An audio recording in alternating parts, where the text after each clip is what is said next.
দেখো বন্ধুরা, আজকে অনেকদিন পর মোগলাই বানানো হচ্ছে। মোগলাই সমস্ত দিকে জোগাড় করে রেখেছি। এখানে ব্রেড ক্রাম্বস রয়েছে, এখানে মশলাটাকে ভালো করে মেখে রেখেছি, আর এখানে একটু পেস্ট করে দিয়েছি পেঁয়াজ আদা রসুন কাঁচা লঙ্কা দিয়ে। এই মশলাটা করবো।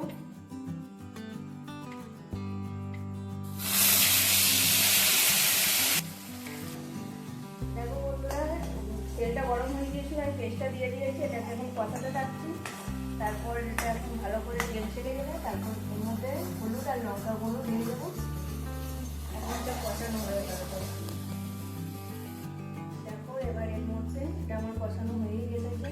এর মধ্যে হলুদ গুঁড়ো আর অল্প করে একটু কাশ্মীরি লঙ্কার গুঁড়ো দিয়ে দিলাম, আর একটু নুন দিয়ে দেবো। পরিমাণ মতো নুন দিয়ে দিলাম।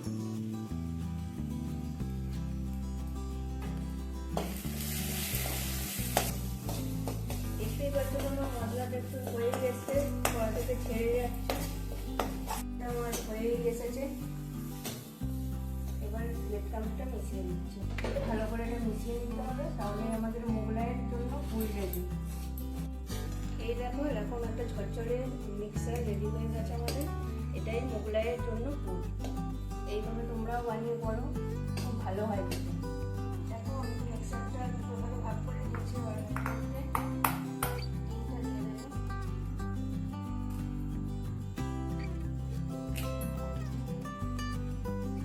দিয়ে দেবো পেঁয়াজ কুচি আর একটু সামান্য লঙ্কা কুচি। দেখো আমি সব কিছু দিয়ে নিয়েছি। এবার এটাকে মিক্স করে নেব।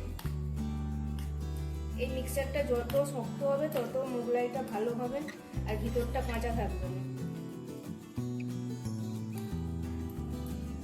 এইভাবে মিশিয়ে নেব। তারপর তো ময়দা আমার রেডি করাই গেছে।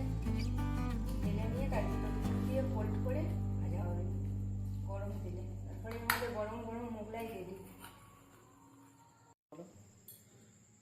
দেখো মোগলাই রেডি হয়ে গেছে, ফোল্ড করে নিয়েছি।